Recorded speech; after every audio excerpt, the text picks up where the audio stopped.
Hello everyone, नमस्कार। Welcome all of you. आप सभी का स्वागत है आज की इस क्लास में। आपको मालूम है कि अभी हम जो इस क्लास में चला रहे हैं, मध्य प्रदेश लोक सेवा आयोग मुख्य परीक्षा जो है, जो सिलेबस बदला हुआ है, उस बदले हुए सिलेबस के लिए पेपर 3 और पेपर 3 का कौन सा पार्ट स्टार्ट किया है, यहाँ पर शुरू किया है पार्ट ए। ठीक है, तो इसमें पेपर 3 में आप देखोगे, मैं आपके सामने सिलेबस ही रख देता हूँ इस पेपर 3 के पार्ट ए के पहली यूनिट। अभी तक जो हम इसमें सिलेबस कवर कर चुके हैं वो देखो आप, कि भारतीय अर्थव्यवस्था की प्रमुख विशेषताएं, ये पूरा हो चुका है। विकसित भारत 2047 को लेकर के जो क्वेश्चन बन सकते थे वो सब इसमें कंप्लीट हो चुके हैं। ठीक है, कृषि उद्योग और सेवा क्षेत्र का योगदान में कृषि का जो योगदान है ये कंप्लीट हो चुका है, उद्योग और सेवा का बचा हुआ है, तो आज इसे कंप्लीट करेंगे। और इसके आगे का एक टॉपिक और है, राष्ट्रीय आय की विभिन्न अवधारणाएं। 90% ऑलमोस्ट ये हो गया है, 10% सेक्शन जो है इसका वो बस छूटा हुआ है। राष्ट्रीय आय की जो अवधारणा है 90% हो गया है और 10% है, वो भी मैं आपको 1 या 2 दिन में करा दूंगा। अब चलते हैं हम उद्योग और उद्योग का क्षेत्रीय योगदान।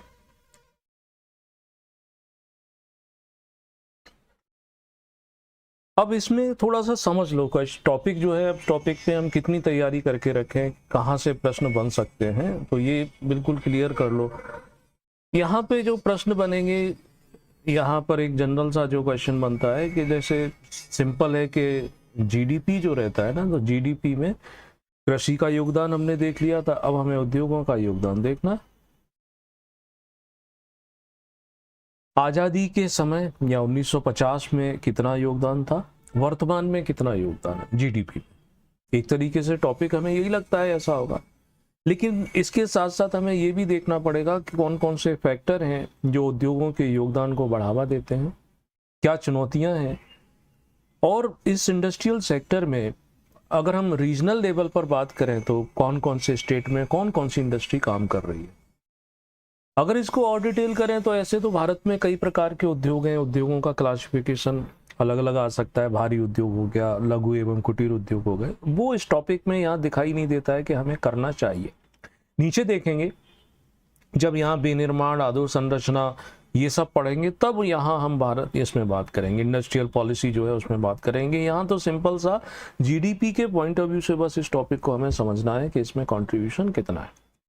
ठीक, तो भारत में औद्योगिक क्षेत्र का, इंडस्ट्रियल सेक्टर का जो कंट्रीब्यूशन है उसकी बात करते हैं। तो एक प्रकार से इसका एक जनरल इंट्रोडक्शन बना लेंगे कि भारत में औद्योगिक क्षेत्र का क्षेत्रीय योगदान देश की अर्थव्यवस्था को गति देने में महत्वपूर्ण भूमिका निभाता है। हम और आप सभी जानते हैं कि किसी भी राष्ट्र में जो इकोनॉमी है उसके 3 सेगमेंट होते हैं। एक होता है गरीब देश, दूसरा होता है डेवलपिंग, विकासशील, और तीसरा होता है विकसित। अल्टीमेट गोल क्या है? अल्टीमेट गोल है विकसित स्टेज को प्राप्त करना।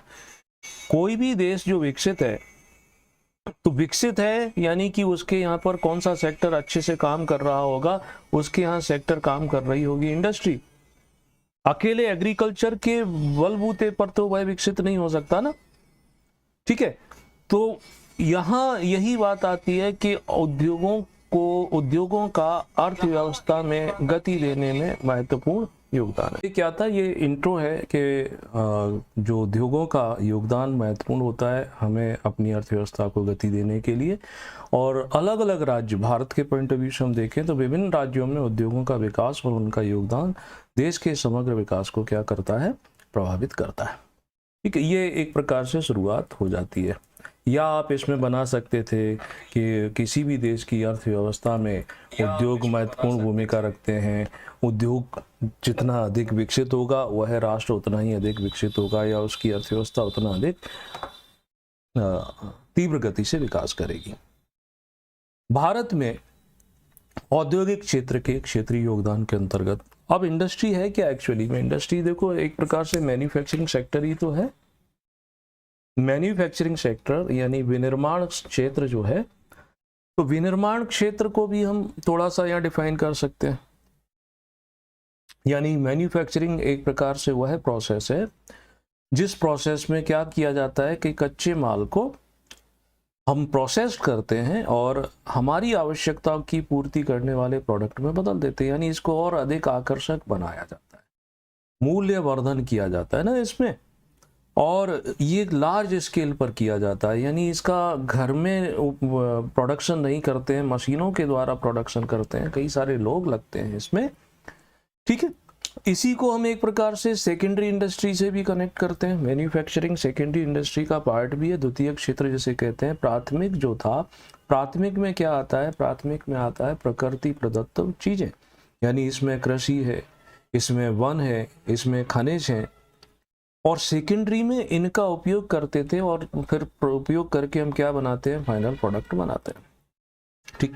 तो द्वितीय गतिविधियों में काम करने वाले लोग जो हैं कच्चे संसाधनों को ये कंप्लीट प्रोडक्ट में यानी पूर्ण उत्पाद में क्या कर देते हैं, बदल देते हैं। चाहे वो आयरन एंड स्टील की बात हो, चाहे वो कारखाने की बात हो, चाहे शराब फैक्ट्री की बात हो, कपड़ा मिलों की बात हो, या फूड प्रोसेसिंग बेकरी आइटम बनाने की बात हो। तो इस सेक्टर में जो लोग काम करते हैं उनको हम क्या बोलेंगे, सेकेंडरी सेक्टर के श्रमिक बोलेंगे, ठीक।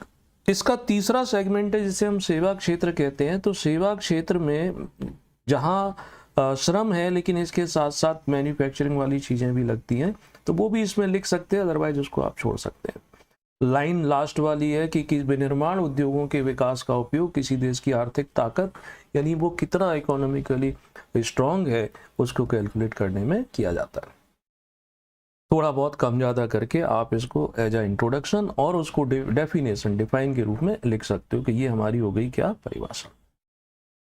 डायरेक्ट आते हैं कि क्षेत्रीय योगदान क्या है, तो जीडीपी में इसका योगदान क्या है, हम उस पर सीधी सीधी चर्चा करते हैं, फिर आगे इसमें जोड़ते जाएंगे। पिछले 2 दशक की बात करें, लास्ट जो 2 दशक मतलब 10 साल, डेकेड जिसे बोलते हैं, तो विनिर्माण क्षेत्र का जीडीपी में जो योगदान है लगभग 17% के आसपास रहा है।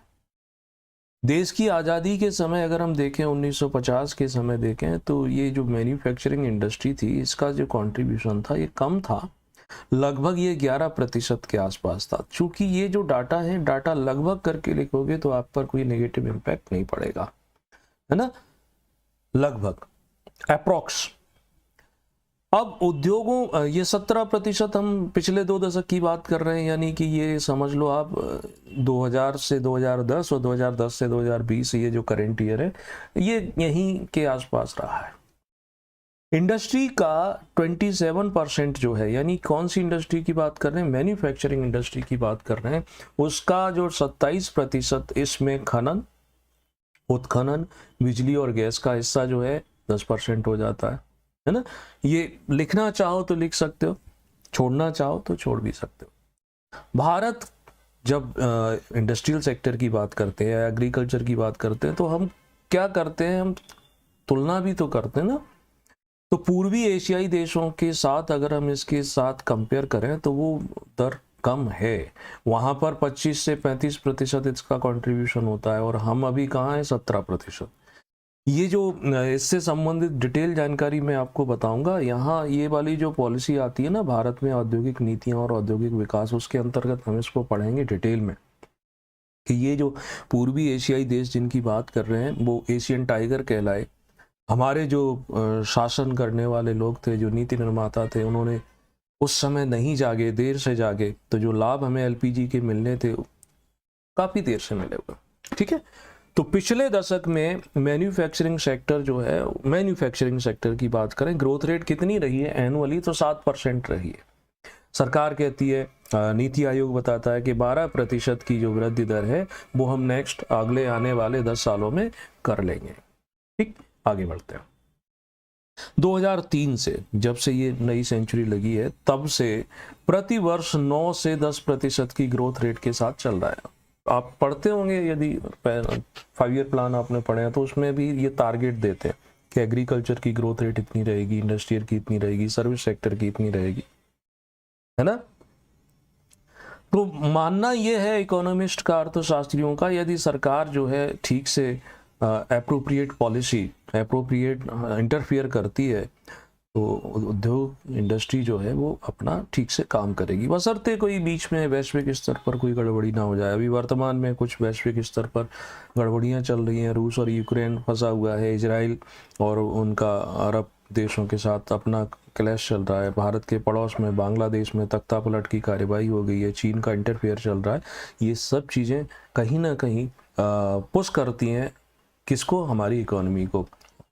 ठीक, तो अगर सरकार ठीक से काम करेगी तो ये ग्रोथ रेट बढ़ने के बिल्कुल चांस हैं। जैसा अर्थशास्त्री सोच रहे हैं उसके आसपास हम अपने लक्ष्यों को प्राप्त कर सकते हैं। और सरकार इसलिए क्या कर रही है, इसलिए उसने राष्ट्रीय विनिर्माण प्रतिस्पर्धात्मक परिषद भी बनाई कि उद्योग जो है वो ठीक से काम कर पाए।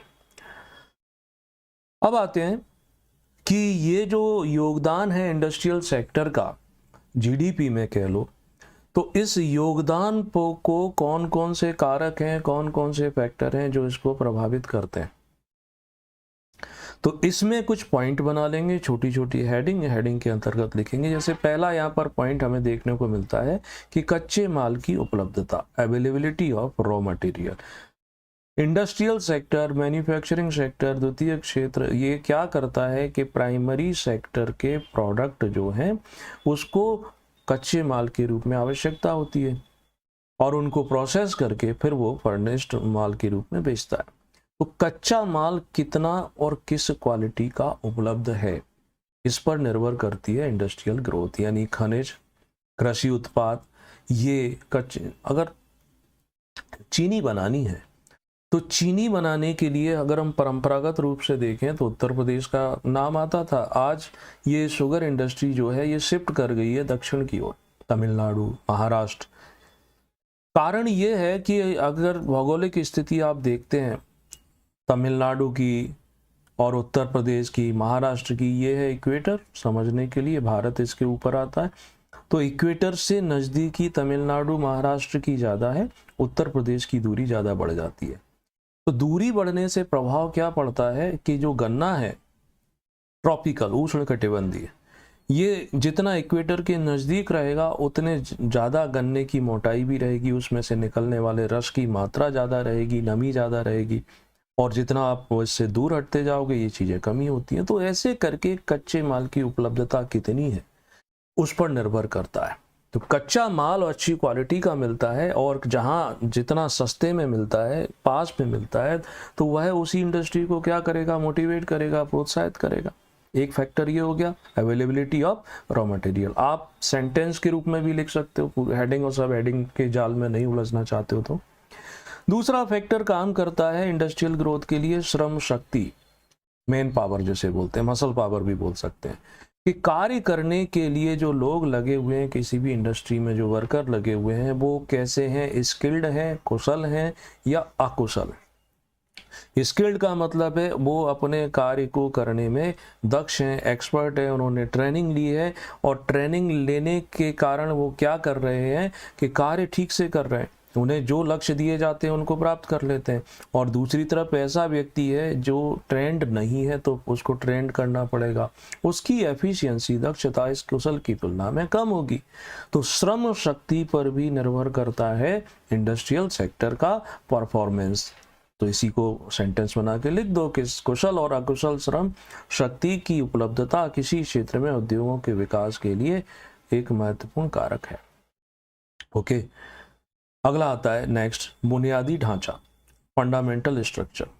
फंडामेंटल स्ट्रक्चर, कोई भी इंडस्ट्री है, इंडस्ट्रियल प्रोडक्ट, कच्चा माल उस इंडस्ट्री तक पहुंच जाए, निर्मित माल बाजार तक पहुंच जाए, जो मशीनें चलने के लिए ऊर्जा चाहिए, ऊर्जा सतत रूप से बिना किसी ब्रेकडाउन के मिलती रहे, कम्युनिकेशन हो जाए, रिसर्च एंड डेवलपमेंट की चीज़ें मिलें, यानी यहाँ पर ट्रांसपोर्टेशन, पानी, कम्युनिकेशन।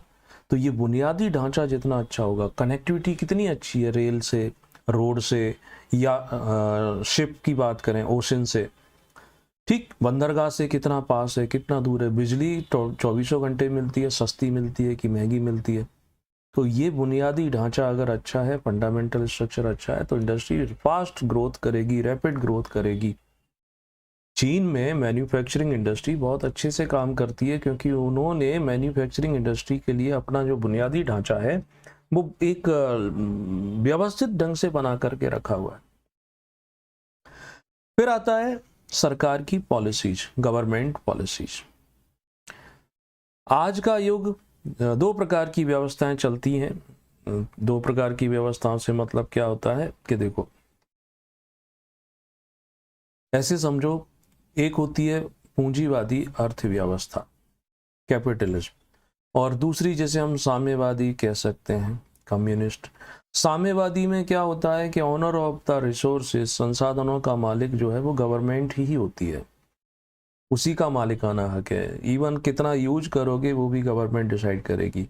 और पूंजीवाद में क्या होता है कि ऑनर ऑफ द रिसोर्सेज यहाँ पर गवर्नमेंट नहीं होती है, यहाँ पर एक प्रकार से पब्लिक होती है या निजी लोग होते हैं। तो अब आज के दौर में कोई भी राष्ट्र, कोई भी देश ना तो पूरी तरीके से कम्युनिस्ट है, जैसे चीन हुआ, पूर्व यूएसएसआर रहा, ये पहले साम्यवादी अर्थव्यवस्था वाले देश थे। लेकिन आज ये साम्यवादी से हट गए हैं, और ये भी कैसे हो गए हैं, ये इन्होंने मिक्स्ड इकोनॉमी कल्चर को अपना रखा है।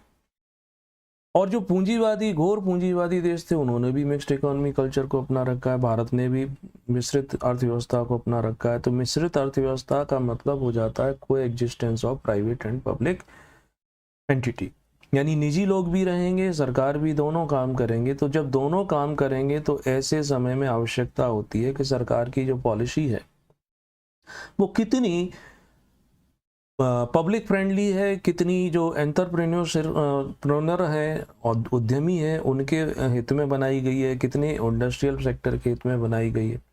केंद्र और राज्य सरकारों की औद्योगिक नीतियां कितना प्रमोट करती हैं।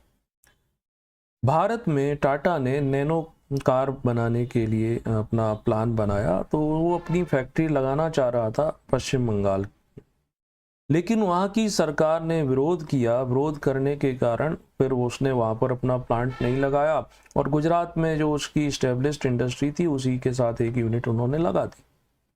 तो यहाँ क्या हो रहा है कि राज्य सरकार की पॉलिसी जो है ये सपोर्ट में नहीं थी। अब जब सपोर्ट में नहीं होगी तो अगर वहाँ नया प्लांट लगता तो लोगों को रोजगार मिलता, रोजगार मिलता तो उनके लिए भी आवास, दुकानें, मॉल, स्कूल सब व्यवस्था होती ना। तो ये पॉलिसी कितनी फ्रेंडली बनाते हैं, औद्योगिक नीतियां कितनी अच्छी बनाते हैं जो कि सपोर्ट करे पब्लिक को भी, निजी लोगों को भी। अलग अलग प्रकार की जो छूट दी जाती है, टैक्स, जैसे कॉर्पोरेट टैक्स भारत में 35% लगता था, अभी घटा करके 25 कर दिया। ये उद्योगों के विकास को प्रभावित करते हैं।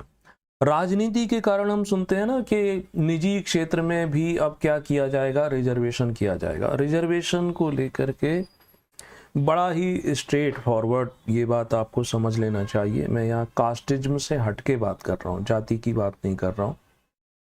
हमारे देश में रिजर्वेशन यानी कि एक व्यक्ति 100 में से 100 नंबर लेके आता है और दूसरा व्यक्ति 100 में से 10 नंबर लेके आता है। अगर 10 वाले व्यक्ति को काम देंगे, 100 वाले को काम नहीं देंगे, तो काम पर, परफॉर्मेंस पर तो प्रभाव पड़ेगा। वेरी फ्रैंक, ठीक है।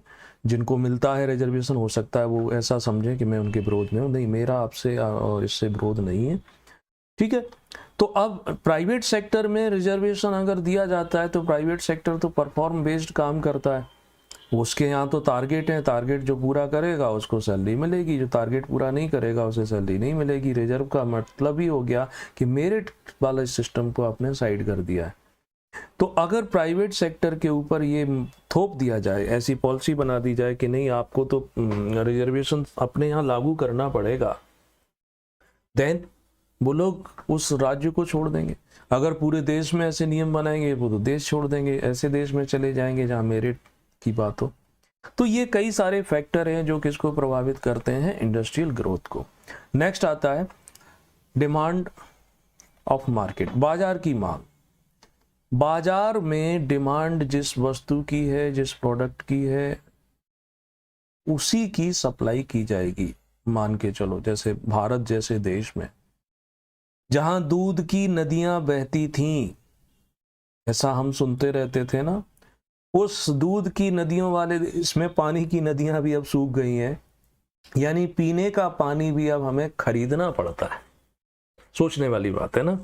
तो पीने का पानी हमें खरीदना पड़ता है, यानी जो पैकेज्ड वाटर है वो लेना पड़ता है, या आप पैकेज्ड वाटर नहीं ले रहे हो तो घरों में भी आप आरओ लगाते हैं, आरओ की मशीन खरीद लेते हैं ना, क्योंकि ये डिमांड है इसलिए कंपनियां इसको बनाएंगी। देशवासियों की डिमांड है, इंटरनेशनल लेवल पर डिमांड है, तो चाहे घरेलू हो या वैश्विक ग्लोबल, तो वहां जैसी बाजार में मांग होगी उसी के अनुरूप इंडस्ट्री डेवलप होगी। आज डिमांड है कि लेटेस्ट टेक्नोलॉजी आधारित चीजें बने। आप देखते हो ना, एआई आधारित अब प्रोडक्ट आने लगे हैं, चाहे उसमें आर्टिफिशियल इंटेलिजेंस हो या ना हो, लेकिन दिखाने के लिए तो एआई आ रहा है। अब कल को पता चले कि रेस्टोरेंट में आप गए और आपने खाने का ऑर्डर किया, वो डिश लेके आ गए, अब वो बोलते हैं कि ये एआई बेस्ड फूड है, यानी आर्टिफिशियल इंटेलिजेंस के द्वारा तय करेंगे कि आपको क्या चाहिए था। ऐसा पॉसिबल तो नहीं है ना। खैर, बाजार की मांग के अनुरूप नेक्स्ट आता है नवाचार और प्रौद्योगिकी। नवाचार, इनोवेटिवनेस एंड टेक्नोलॉजी, यानी नए विचारों का, नए तरीकों का प्रयोग करना, तकनीक का प्रयोग करना। तकनीक से हमारे कार्य जो हैं सरल हो जाते हैं, ये हमारे कामों को सिंप्लीफाइड कर देती है। तो नई तकनीकों का उपयोग, नवाचारों का उपयोग करके उद्योगों की उत्पादकता को और अधिक बढ़ा सकते हैं, इसको कॉम्पिटिटिव बना सकते हैं, प्रतिस्पर्धात्मक बना सकते हैं, वैश्विक लेवल की कंपनियों से हम फाइट कर सकते हैं, उनसे अच्छे प्रोडक्ट बना सकते हैं ना। क्लियर है? तो ये कुछ फैक्टर हैं जो इंडस्ट्रियल ग्रोथ से संबंधित थे।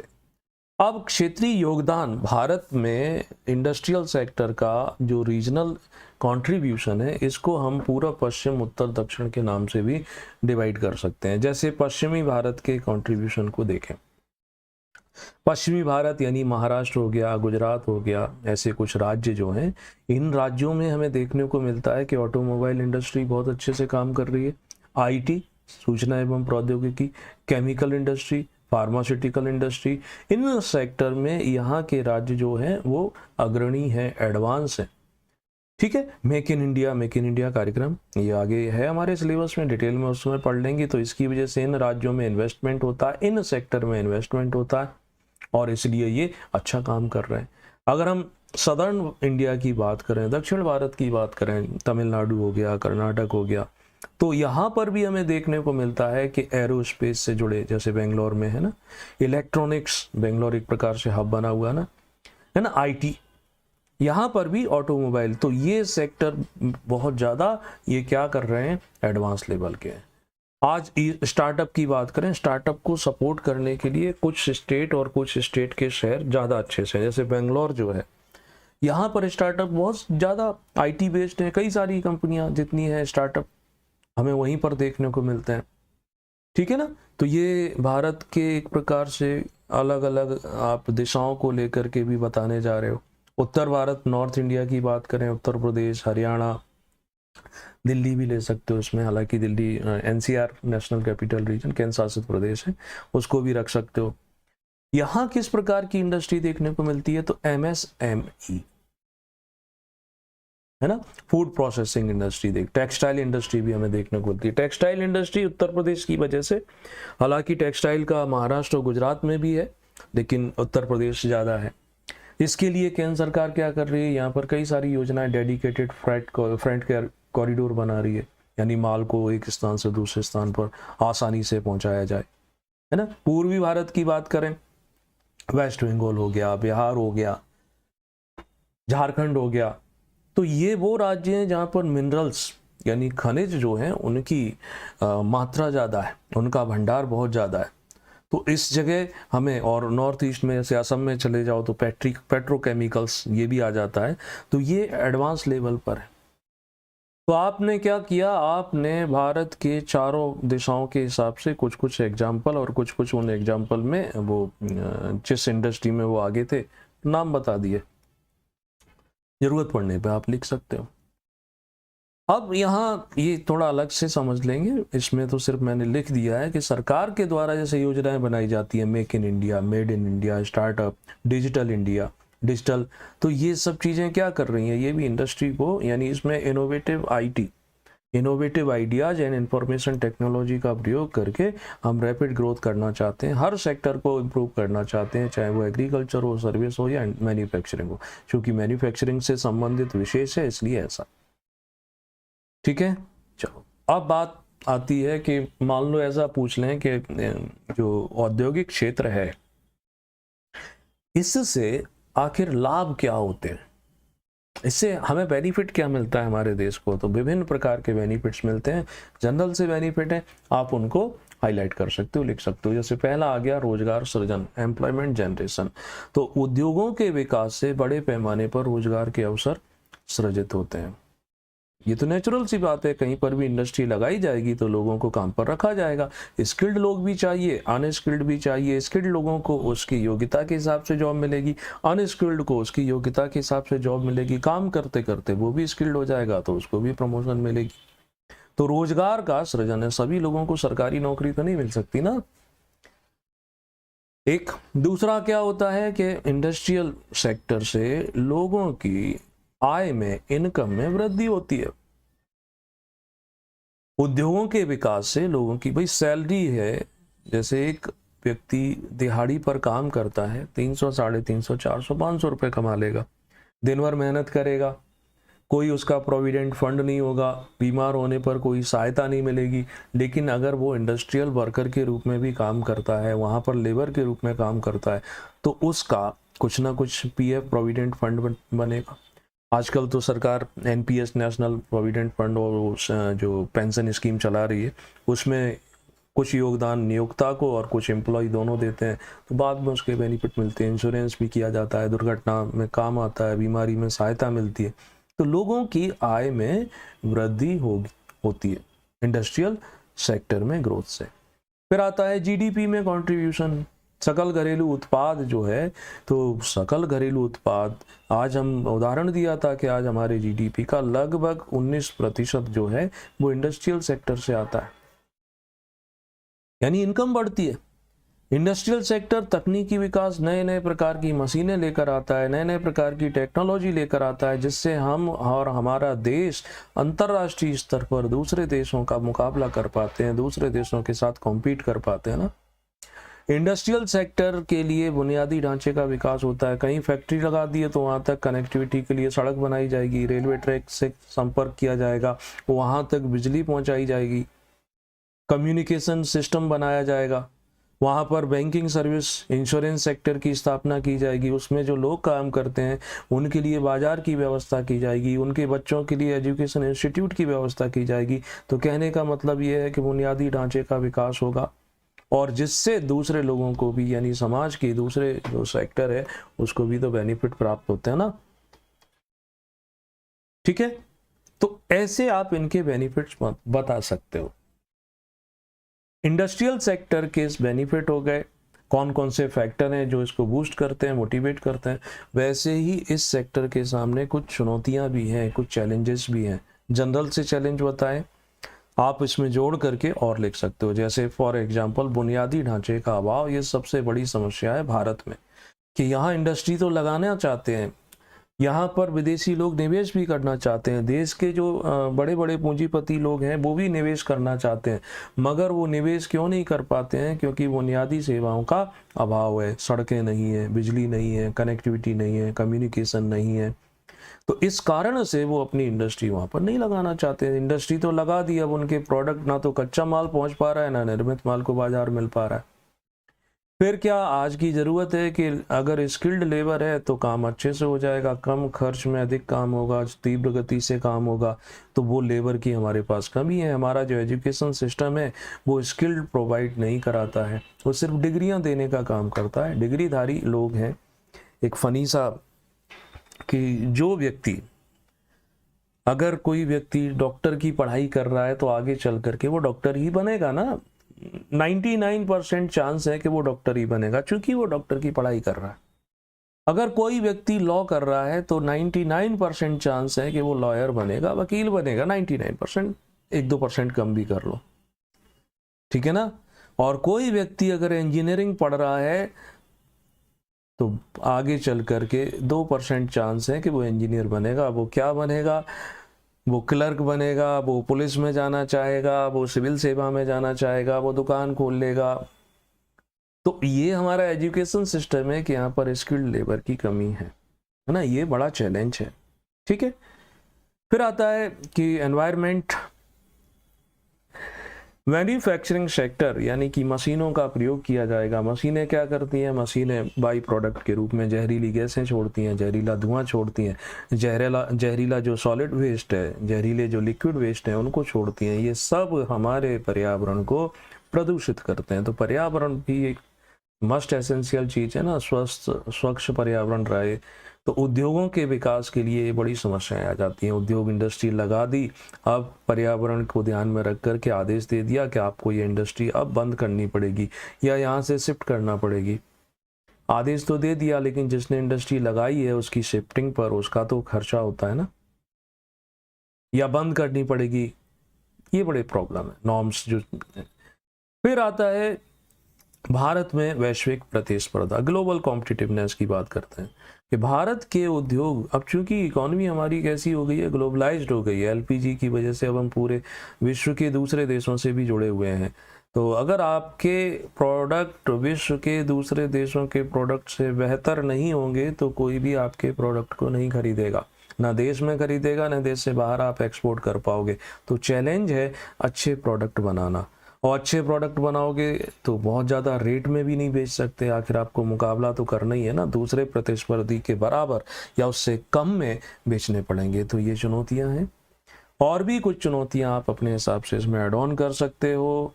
तो ये था आज का टॉपिक, यानी उद्योगों का क्षेत्रीय योगदान अर्थव्यवस्था।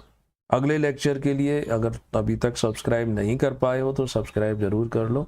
वीडियो अच्छे लग रहे हैं तो लाइक कर दो, नहीं लग रहे हैं डिसलाइक कर दो, शेयर ज़रूर करो अपने दोस्तों के साथ, और कोई डाउट है तो कमेंट करके छोड़ दो। आप हमें फेसबुक पे, एक पेज है हमारा, फेसबुक पे एक ग्रुप है, उसमें ज्वाइन कर सकते हैं। आप इंस्टाग्राम पर भी फॉलो कर सकते हैं, टेलीग्राम पर भी जुड़ सकते हैं, और हमारी जो वेबसाइट है उससे जाकर आप हमें डायरेक्ट व्हाट्सएप के द्वारा मैसेज भी कर सकते हो। हाइब्रिड मोड में ये क्लास चलती है, यानी ऑफलाइन और ऑनलाइन साइमल्टेनियस।